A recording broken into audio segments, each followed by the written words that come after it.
Hello and welcome back to another video. Today we're going to be talking about one of the most influential albums to ever be released in rock music. And that, my friends, is Hybrid Theory by Linkin Park.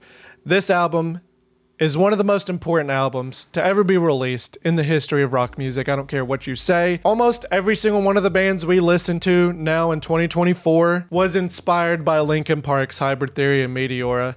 They were trying to replicate this sound, and some bands do a pretty decent job, like Bring Me the Horizon, for instance, Bad Omens. Some of them do not. And that is just testament to how ahead of their time Linkin Park was back in the day. This album came out back in 2000, October 24th of 2000. And I was 4 years old. I was 4 years old when this album came out. And yes, I do remember when this album came out because I literally stole my dad's CD as I was going back to my mom's house. And it was such a wild time to be alive at that time. I know a lot of teenagers, they're like, oh, this was so nostalgic. It reminds me of this, that, and this. When it comes to nostalgia, yes, this is a very nostalgic album.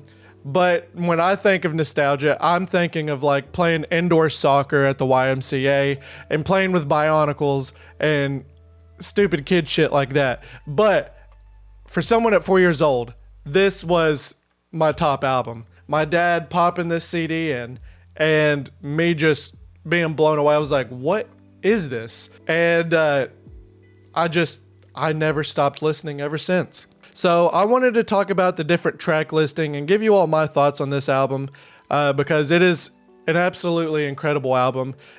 I don't even have to explain it. I mean, the record sales and everything explain that. It's one of the best-selling albums in history. It's definitely, I think it's Linkin Park's best-selling album in history. But let's go ahead and talk about it. So from the moment you pop in the CD, you hear Paper Cut, which is one of the biggest bangers to ever be released. It's one of the best opening tracks on a CD. I mean, as soon as you hear it, you're like, oh shit, what's about to happen? I'm about to experience something intense.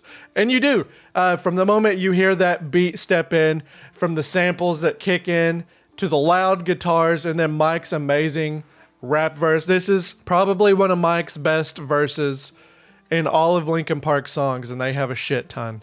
This is one of my favorite verses he's ever done. And I know watching them live, he has so much fun with this song, which just makes it more special. And then right after Paper Cut ends, it leads straight into One Step Closer, which is such an incredible song. This is one of the most angsty, angry teenager songs you could ever listen to. From the breakdown where Chester is screaming, "Shut up when I'm talking to you." I feel that. You know what I mean? I feel that 100%. This song is it's one of their most popular singles they've ever released, of course.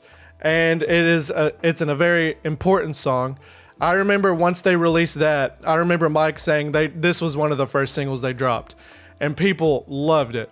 And then they dropped it in the end and automatically started hating on Linkin Park because they're like, how do you go from One Step Closer to this poppy bullcrap? And it's really funny to hear, considering In the End is also another super popular song. It's not as poppy as what they did later on, but it definitely is a poppier song. And it just goes to show just how much people are divided against Linkin Park because, I mean, even in the same album, you release one song and they're like, yeah, this is the hardest shit I've ever heard.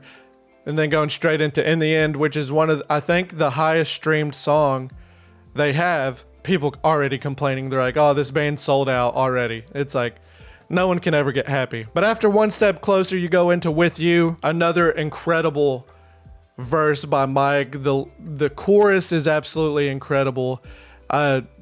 Instrumentally, this song is incredible. I hate to repeat myself because every single song on this album has some of the punchiest guitars, the fattest bass, the best lyrics. I mean, each one of these songs are incredible. So I don't know if I'm even going to go down the list because it'd just be me repeating myself over and over again. But, I mean, you have Paper Cut, One Step Closer, With You, Points of Authority, Crawling, Runaway, which is a big banger. I remember being an angsty kid, being mad at my parents, and I'm just like, all right, screw this, I'm out of here, I'm gonna run away. And this would be like my theme song to that. By Myself, in the end, A Place for My Head. A Place for My Head is such an amazing track, and hearing it live, I've never seen it in person, but seeing the live shows, that is so incredible. And Chester's screams is so guttural and powerful. It's just haunting to hear. And then you go to Forgotten, Cure for the Itch. Hearing that instrumental is so incredible, and I wish Linkin Park did that in more of their albums. They do have instrumental tracks. Cure for the Itch and Session from Meteora are some of the best instrumentals I've heard ever. And then it closes off with Pushing Me Away, which is another hard banger. This album is just one of those albums where you listen to it today, it's 2024, it's been 24 years. It still feels relevant. It still feels fresh. It just shows how ahead of the time they were. And even before Hybrid Theory, like you would listen to some of their demos, it sounded ahead of its time. It sounded unnatural. It was just such a weird combination of rock and rap and electronic music. Like you see people replicate it all the time, but it's not done as well as what they did back in this time. And it was 24 years ago. I mean, it's insane. If we didn't have this album, who knows?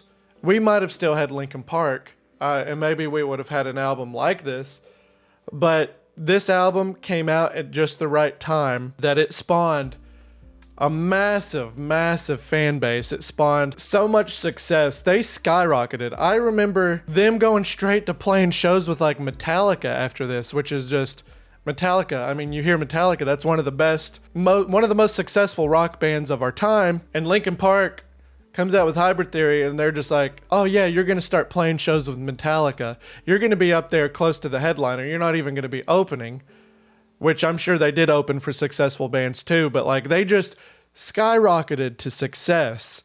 And it was all because of this album. It was because of the hard work they put into this. You can hear Brad Delson talking about, like, even today, like you'll see interviews and like he's still like flabbergasted, like how the hell did they do this? And in reality, it just took a bunch of hard work and dedication.